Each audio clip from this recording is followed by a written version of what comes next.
Kasalukuyang nakapiit sa isang district jail sa Region 3, Central Luzon, ang suspect na si Roda na nakaharap sa patong-patong na kaso. Anti-child sexual abuse and exploitation materials. Pangalawa is child abuse. Pangatlo ay yung expanded human trafficking. And sinampa din natin yung rape by sexual assault sa nanay na ito. Nakapanayam ng Pinoy Crime Stories si alias Roda.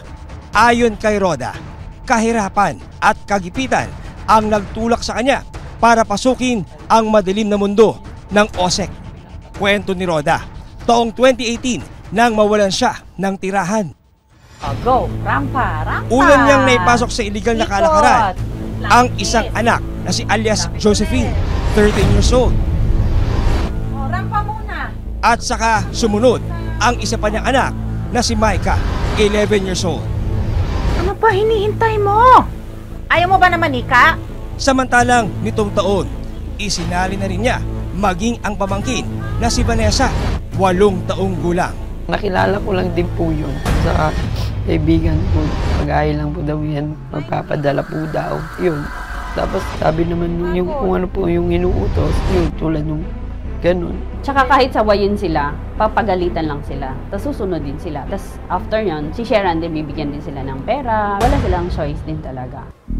Mga anak, alam nyo na ang gagawin, di ba? Get ready. O, kuha na ng laruan. Pero depensa ni Roda, hindi totoo na pinagagamit niya ng sex toys ang kanyang sariling mga anak.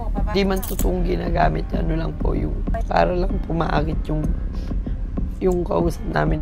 Ayon kay Roda, may mga pagkakataong gusto na niyang tumigil sa kanilang naging trabaho.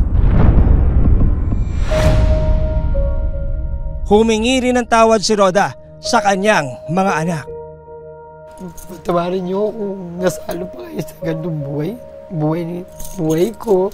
Yung kahit makulong sir, ayan lang po nilang malaya yung dalawa kong anak.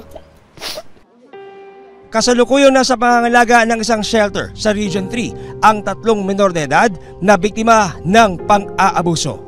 Sa pagtutulungan natin sa ating social workers, ngayon nga nasa isang shelter sila kung saan sila ay pinapangalagaan, dinidebrief at binibigyan ng mga psychological interventions para ano yung trauma na nangyari sa kanila. Payo naman ng NBI sa mga magulang.